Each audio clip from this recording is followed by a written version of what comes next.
Eoin is in Limerick. Eoin, good morning to you. I can hear you in the background there. How are you? I'm very well, Ger. What's the crack? It's Joe Dolan over your shoulder, right? That's who that statue is.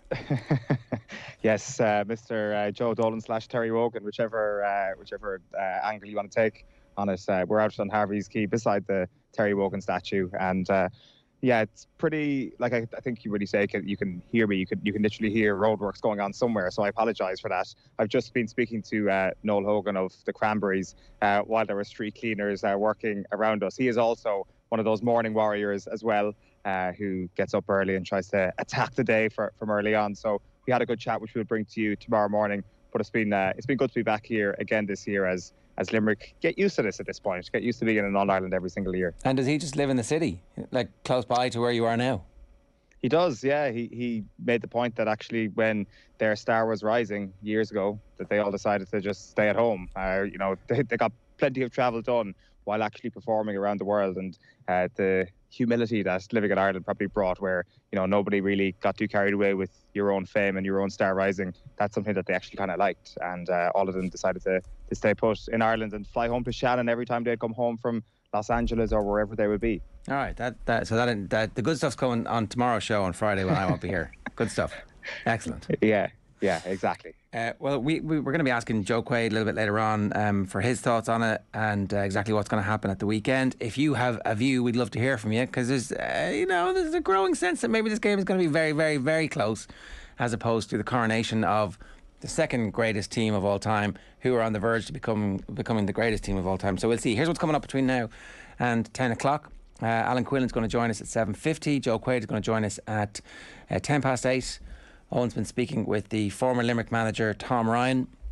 David Hegarty is going to join us at 8:50. Rory Keane is going to join us to talk rugby at 9:10. And then we've got some Brian O'Driscoll goodness from last night for you at 9:30. So where do you want to start, Owen? What do people take success for granted in Limerick, or is it still so new and fresh and amazing that they're just basking in it?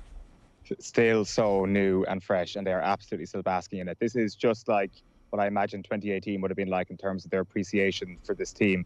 It's different. It's probably more similar just to last year, where they have had their success now, but they have not got to the point where they've started to take this for granted. There is still this sense that this is temporary, and that is the reality of sport. All success is temporary. Your team will genuinely fade out, and they will exit stage left. And I think that because they're not a Cork or a Limerick, or not because they're not a Cork, a Tip or a Kilkenny, they have a realisation that maybe they are something of the nouveau riche, and that might mean that their time will expire, and they're all appreciating it so much. So one of those places that's definitely feeling that is the St. Patrick's Club in Limerick City. Now, St. Patrick's are a small enough club. They're a dual club here in the city, and their greatest export, I guess you could say, is Gerard Hegarty. He comes from the St. Patrick's Club. He's played football and hurling all the way up through the age rank. So I went out to the club yesterday to have a chat to a few of the voices around there. I spoke to the chairman, who is Larry Cross. I spoke to one of his old football coaches at underage level, Tom Downs, one of his underage hurling coaches, Sean Maher, and one of his co-players at the moment with the club, Patrick Mullen. So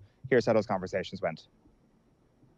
We have one rugby club and probably 4 soccer clubs around the one parish. And we have another J club actually in the parish. So look, we have to fight for any kids that want to play, but thank God at the moment our numbers have increased massively since 2017, 2018. I suppose back in the Mackey era, we would have a lot of players that would have played with Limerick. I mean, they won a minor title in 1958, and we had 5 players on that team. But then again, when you're in the inner city, you're competing with other sports. And Limerick is the sporting capital of Ireland, I suppose. When it comes to other sports, it's hard for the fella has to make a decision, and usually you lose out to rugby or soccer, whatever the case may be. But for Garrod to take the route that he took and for what he's achieved, it's absolutely tremendous for us, and it's tremendous for the people of the club, especially the other guys, because we thought we'd never see days like this again. And as I said, to have one of our own clubmen on it, it's phenomenal, You soldier alongside Garrod for St. Patrick's in both codes. Yeah, hurling and football. I've played with Garrod since he came up to the adult ranks now for many years. Garrod has been in all the underage teams. I've watched Garrod the whole way up because I had a couple of brothers involved in the same team. So look, I could always see the talent was there. Garrod was floating in and around Limerick teams for years, but he was never very prominent in the Limerick teams. Was he always the biggest fella on the pitch? Yes, tallest by a mile. He was, but yeah, no doubt he was. There was nobody anywhere close to him. He wasn't always as tall as he is now, obviously, like, but he was always a little bit above everyone else. Yeah. If you had to pick, is he actually a better footballer than a hurler potentially? Jesus, he's a serious hurler. Like if he didn't make it in hurling, he'd be the next John Gallivan when it comes to Limerick football terms. He was so good, you know. Right. I mean, he captained Limerick at under 21 level in football, you know, and he's just a phenomenal athlete, great presence, great brain, and you know he will able to read the game. All you have to do is come up here any night. Since 2018, the turnouts and the crowds that are coming here for underage training now, it's not down to Garrod solely, like, but there's an awful lot of work going on by a huge amount of people, like. But when you see Garrod up around the field, like, you can see people are and not just the kids, like, but the coaches and everybody are, you know, they're standing up straight, like, they're that little bit taller, like. We're proud of where, you know, what he has done and what he's brought to the area, like. It's great. You don't know how much it means to a club like us. We could be considered a small club, and the profile he's after giving us is massive. Everyone knows now where St Patrick's is, and everyone knows where Garrod comes from. Oh, it's absolutely brilliant, you know, when you've played alongside a lad like that. And not only that, to see a clubman, to see the elders of our club being so proud, it's fantastic. My father's involved in the club for years, and I can't watch a match with him because he's shouting for Garrod. You know, it makes everyone in the club very, very proud, and we are all very proud of Garrod. It's easy for the likes of myself, who was a young lad, to say 1973. We'd known Ireland since 1973, before this team came along, you know. But we didn't feel that pain, like, and our elders have all felt that pain. They've had no success, nothing to celebrate, you know. So now that it's coming around and we actually have a member of our club involved, it's unprecedented and it's brilliant. How proud does Garrod Hegarty make everybody in this club feel? Just getting emotional. It's extra special when Limerick get any Munster final or All-Ireland final, but when you're on clubmen involved, it's extra special, you know. And like what we've achieved, what Garrod has achieved in the last 4 or 5 years, has snowballed outside there. That our membership has increased. Phenomenal. Like we've kids, we've over 400 members, everyone hurling and football, and like they all want to be the next Garrod Hegarty, and it's phenomenal down here for us that I suppose we're on a long time, but I suppose go back 6-7 years ago, our membership wouldn't be as big as it is now. But a lot of work has been done on underage, and that's typical. That's down to Garrod, I suppose, and the success that he's had, you know. And in fairness to the man, if any spare time he's around here, he'll coach the lads, he'll talk to them, he'll present medals, he's no autographs, no problem whatsoever, and he's so laid back and he's down to earth, you know. It hasn't phased him one bit. And all the kids love him, and as I said, they all want to be the next Tiger. You know, and it's. Do you remember how you felt when you saw him win his first All-Ireland with Limerick? I do, yeah. It's cried my heart out to tell you the truth, you know. Just so proud of him, and I suppose being around clubmen, and to see, to know what he gone through, and disappointment at minor level to come along and achieve what he's achieved, and to see him down to 18 win it. Well, first of all, to see us win it out since '73. Was absolutely about a tear to everyone's eye, but to get involved in it was absolutely super, you know. And it's, I suppose, something you'll take to the grave. But I cried my heart out when I want to tell you the truth, you know. Like every other adult, I suppose, in Limerick, that we've seen the bad times and the hard times, but they finally got over the line. And as I said, when you're on clubmen involved, it's absolutely super. It's great for the parish, it's great for the people, it's great for the club. Eoin Sheahan making the country cry again. Yeah, I'm just on a mission here to wrestle Garrod Hegarty away from hurling and just install him into the Munster Championship. You know, I think the Munster Football Championship. I mean, I think it could do with a player like Garrod Hegarty at this point. A big claim made in the middle of that, just kind of slipped in under the radar. Of course, Limerick being the sporting capital of Ireland. I'm like, that's interesting. All right, okay, we could have that war next week, but certainly we're going to come back to that. Yeah, we might have to come back to that.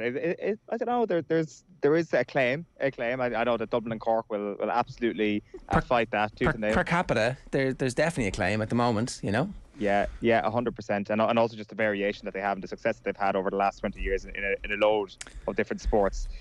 We've kind of buried the lead, right? It does appear at this stage as if we're not going to have Cian Lynch taking part in the All-Ireland Hurling final. This was news that you were relaying to us yesterday. Literally, the man on the street was stopping you to tell you that there was an issue with Cian Lynch's ankle.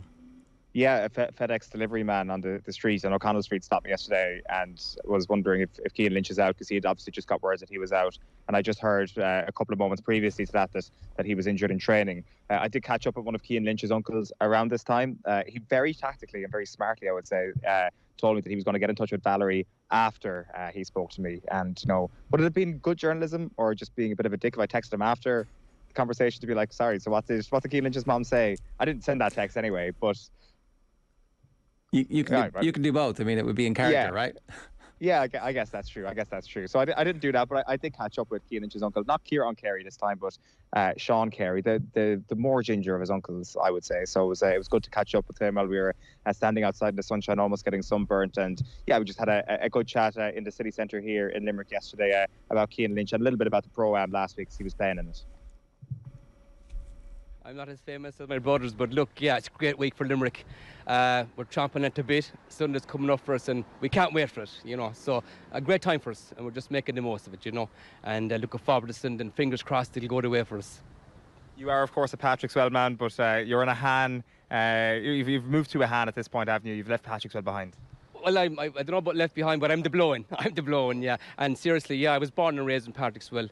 Played my hurling in Patrickswell all my life, but moved to Han about 24 years ago. And couldn't have moved to a nicer place, a better club.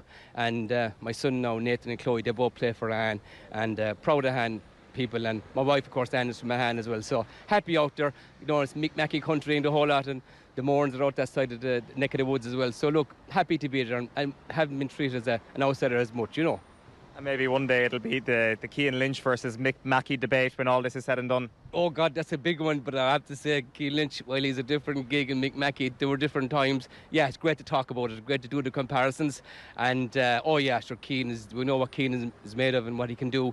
And sure, Mick Mackey, the legend that is Mick Mackey, and so we could debate about that going down the road, and all other debates. But so far, we're just embracing it all, What has this season been like for you as a family, obviously, with Cian not getting the amount of minutes that he would have liked due to the injury, obviously? Oh, yeah, well, really, it's great to have Cian there, don't get me wrong, but we're all Limerick to the core. Like, Cian has missed it. We've been there, but we still follow Limerick. We want him there, but guess what? It's a collective thing for all of us at Limerick. We were long enough without it.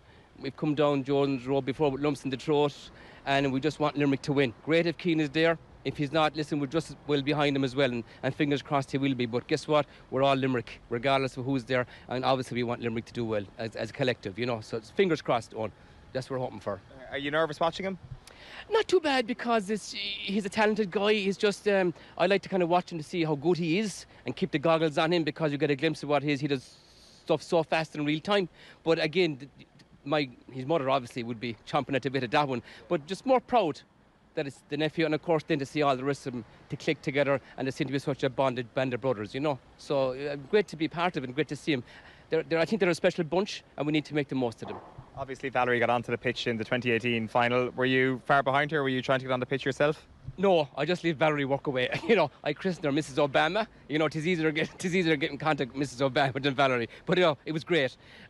She got onto the pitch, and there was a great photograph in the Limerick Leader of her embracing my brother Kieran after the '96 final of the loss. It was a tearful embrace, and to see this one of tears of joy, it definitely got the heartstrings going, Yeah. So it was great to see it. There was that bit of irony, the tears of sadness and then the tears of joy. It was brilliant, and I'm delighted for her and for Cian, and of course all of Limerick. And I think credit must go to the management team that are over Limerick, the whole lot of them, from John Kiley down the whole lot. They just nailed it. They seem to have a great bunch together, and they're just so coherent, and it's great to see it. How much does it make it all the more sweeter for you, given that you've had to obviously experience those couple of disappointments in the 90s, and to come through, not to become contenders, but to become a fairly dominant team at this stage? Yeah, it's a great feeling, Owen. You went up there kind of before in kind of hope, without being disrespectful to who was there. Now we're going up with more than hope. We have a bunch of guys here, and it's a great feeling. We're humble, don't get me wrong, and we're not saying that it's our time. Well, it is our time, make no mistake about it, but we want to make a bit of hay while the sun is shining. But it's a nice feeling of anticipation. But we know, it's not going to be easy. We're realists. But you know what? We know we're a great bunch of guys here, and we're just embracing it and making the most of it. If people were paying close attention to the JP McManus Pro-Am a couple of weeks ago, they might have spotted you swinging a club. Who were you playing with at the Pro-Am? Oh, I had the pleasure of playing with Patrick Cantillon on the Monday and Rafa Cabrera-Bello on the Tuesday. Both consummate gentlemen. And I have to say, pleasure to play with and a pleasure to meet and greet with. And we presented them with a slitter after each round and they were just thrilled to bits with it. And it was a pleasure, really was. And of course, they were blown away with the fact our hurlers are amateurs. But brilliant and a part of the whole week, Right. So all we want now is the icing on the cake Sunday to make it the perfect month, Yeah.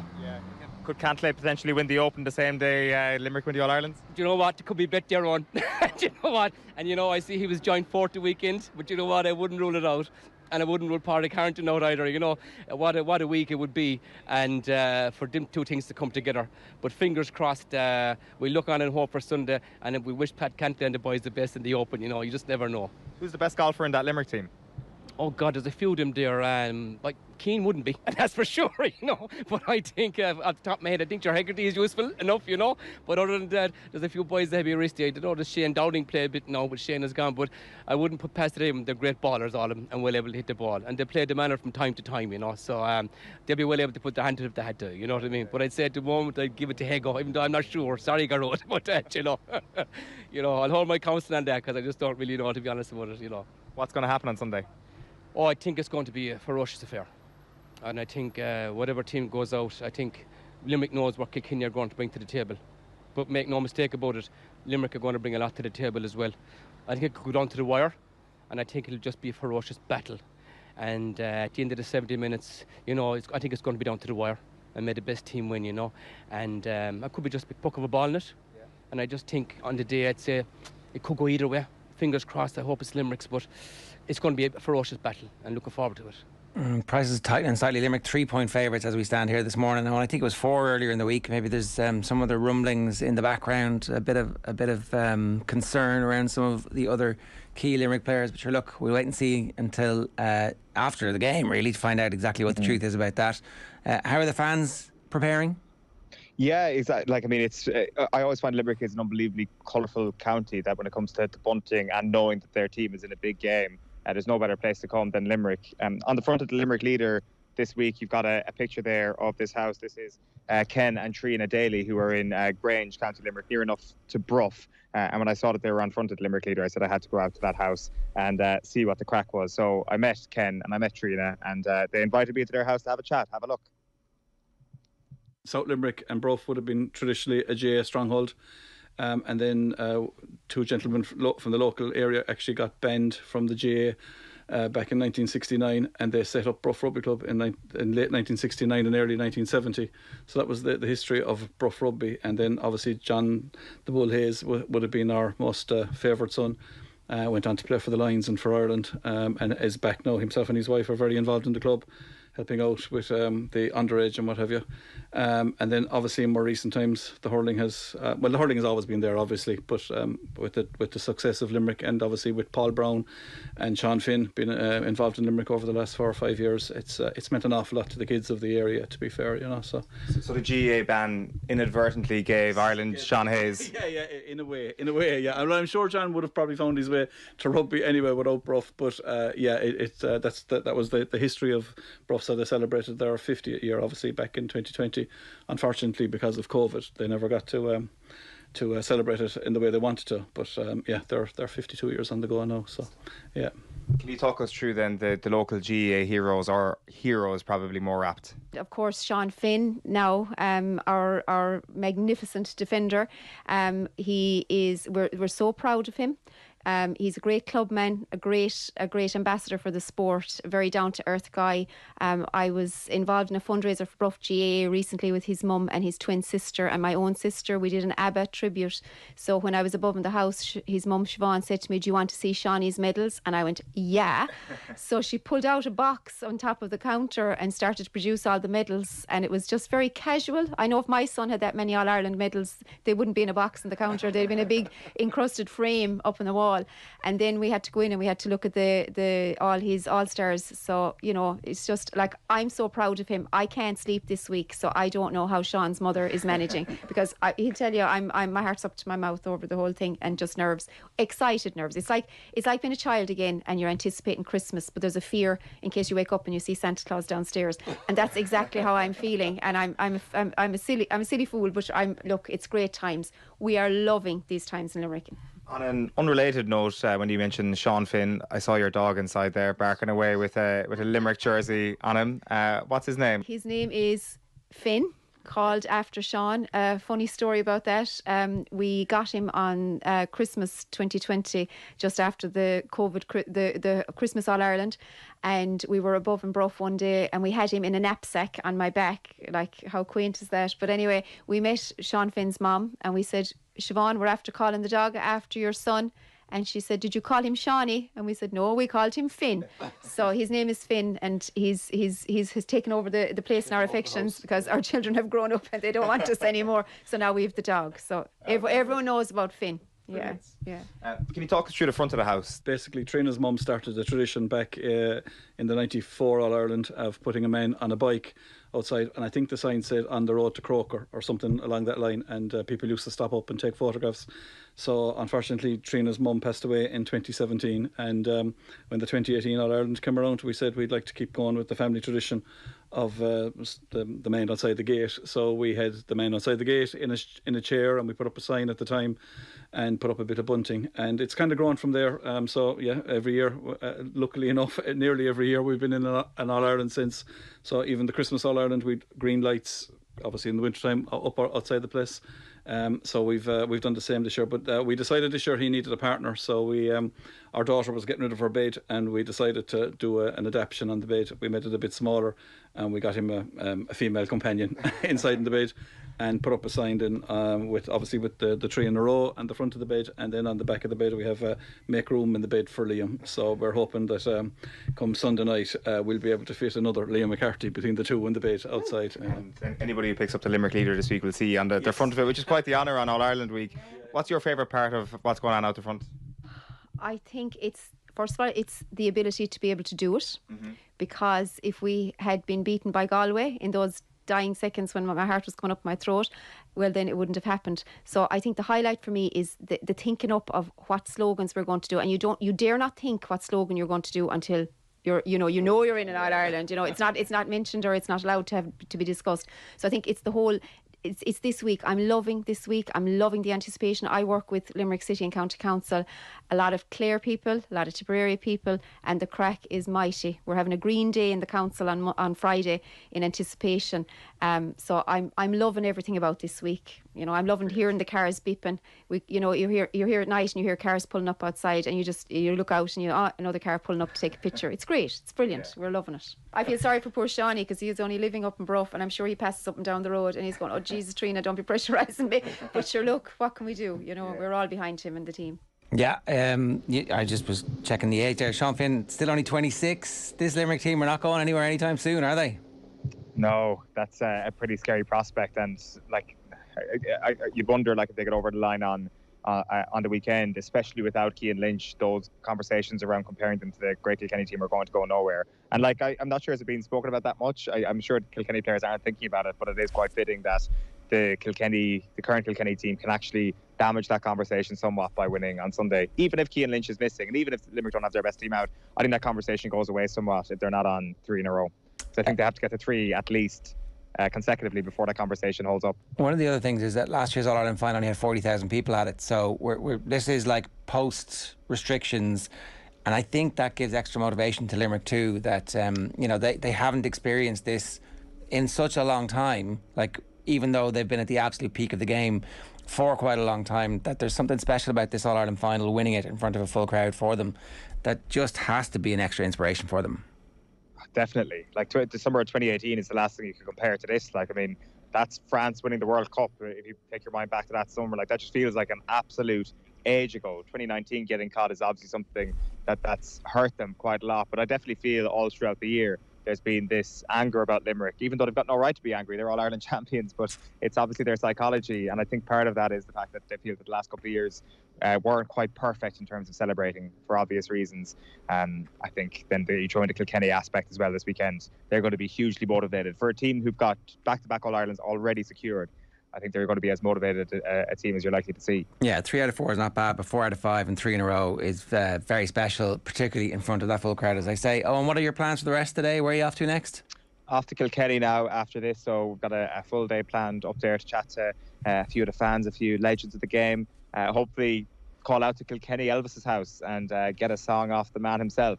Will he be serenading you tomorrow morning on OTB AM? Guess there's only one way to find out. Right. Well, if I knew enough Elvis songs, we'd be able to sign off with a cheesy Elvis pun here. You must have something. No? I was look. No, I actually genuinely don't. Yeah, but he can do it. I mean, that's the whole point. It would be bad if an actual Elvis aficionado showed up to Kilkenny Elvis's door, because he might just steal the limelight. So I'm not going to do that, Kilkenny Elvis, if you're watching.